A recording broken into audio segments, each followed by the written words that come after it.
Number one is the ordinance imposing a total ban on manufacture, production of firecrackers and pyrotechnics within the city of Dagupan, penalizing the sale, distribution,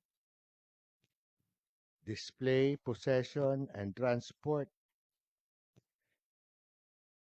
and use thereof, prescribing public safety standards and safety defining the duties and command responsibility of barangay officials and enforcement units and providing penalties for willful acts, omissions, neglect, connivance, and other related offenses.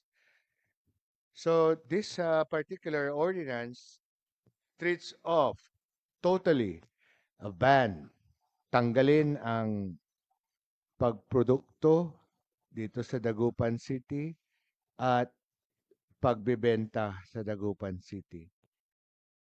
Number one ordinance ng fireworks, bawal na po ang gumawa, maging factory, anumang klase ng fireworks dito sa Dagupan. At nais din naming malaman kung kinakailangan na ba nating hindi pwedeng magbenta sa Dagupan or yung paggagawa lang ng fireworks. So yun ang pag-usapan po natin dito. Kagaya ng China, sa China ang nagpapaputok na lamang ay ang gobyerno. Pero yung sale, ang aking nakikinita rito, kung ano lang ang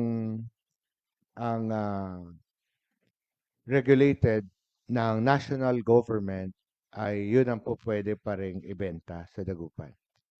Hindi nagbibigay ng lisensya ang Dagupan City. Yan ang dahilan kung bakit napakarami ang na-discover or dalawa ang na-discover or tatlo. As a matter of fact, pumutok ang dalawa.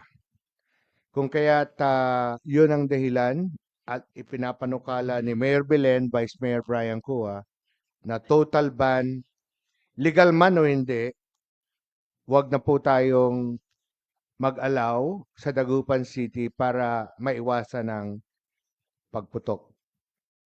So, bago kayo umalis, meron po tayong CCTV ordinance originally. Yan po yung aking ginawa noon pa sa mga nakaraang panahon. Patungkol naman po sa CCTV ordinance, ang sa bago nito, may mga technical requirements dito at syempre, ang pag-i-inspect ng CCTV ordinance at bago magtayo ang isang bahay, kinakailangan na maglagay ng CCTV. Lalong-lalo na sa mga negosyo. So, ang layunin ng CCTV ordinance is deterrent against crime,